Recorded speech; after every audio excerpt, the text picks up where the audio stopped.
Yes, you could be all patriotic, play James Bond and buy yourself an Aston Martin DB7. But in the back of your mind, you'd know that when fiction turned to reality, you'd be blown away by the opposition.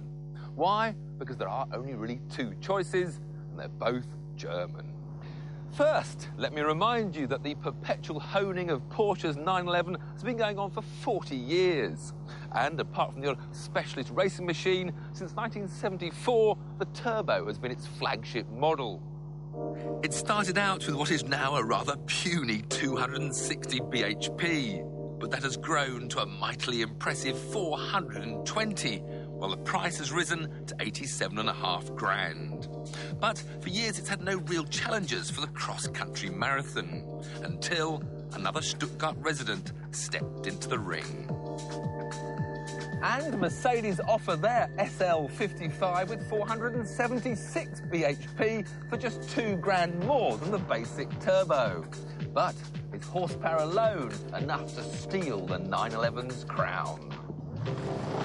Let's face it, in recent years, Mercedes haven't really known what the meaning of fun is, fitting an ever-growing army of computers to take more and more control away from the driver. But now they've given their in-house tuning specialists, AMG, the task of producing something that's hopefully more than just a marketing ploy. They've slipped their fabled 5.5-litre V8 into the SL and supercharged it to produce that 476 bhp. In a mass-produced road car, it's almost bordering on madness. And in order to be able to cope with it, they produce brakes that dry themselves in the wet and a suspension system that's got an IQ and a personality. But more of all that later. First impressions first. To make the 55 more Armani and less Austin Reed, AMG have given the SL some much-needed visual oomph. There's no less than 10 scything fins, a stunning set of 18-inch alloys, some extra-length side skirts, and a tarmac-sucking lower front bib. It's a look that works well from the outside, but back on the inside, it's that wall of power that keeps grabbing your attention. Oh, this SL55 is oh so impressive. Awesome is a hard word to define, but this defines it. It seems to want to eat up the road as it growls along it, daring anything to get in its path. Now, although I've mentioned the huge horsepower of the SL55, I haven't yet mentioned the fact that it weighs 2 tons, and yet it can still get to 62 in just 4.7 seconds, with that big V8 almost shaking the ground beneath you. However, you do feel the weight of the car when you're driving it. The front wants to run wide when you push into corners, and potholes need to be avoided because they send shuddering shockwaves through the chassis. And then there's the constant little minor interruptions caused by those ever overprotective computers which want to take away some of my power or put a brake on. Of course, you can switch most of that assistance off, but then without a limited slip differential, you end up spinning all the power away to the inside rear wheel and create antics that really shouldn't be seen on public roads. Which is why our attention must turn back to the Porsche.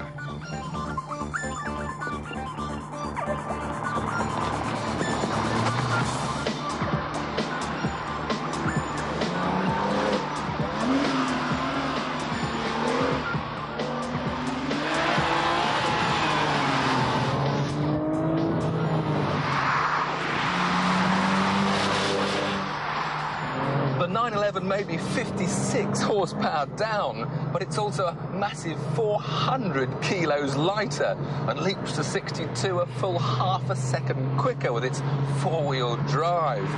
Yes, there's traction control here as well, but with a centre differential varying the power delivered to the front wheels from as little as 5% to as much as 50%, you get a whole lot more action onto the tarmac before those computers spoil the fun. And even when they do it with far less obvious interruption. And you can delight in the use of this manual 6-speed gearbox. Yes, top gear is a bit long, but once you change to the 5th gear, things really start to come alive. This is a car with soul. It's a car you drive, whereas the SL55 tends to drive you a bit too much. Whilst the Mercedes was awesome, this is simply superb. And if you really want to, you can now order your turbo with a $7.5 grand performance pack to give yourself another 30 horsepower. So is there anything the SL55 can do better? Well, of course there is, because if summer ever returns, it can do this.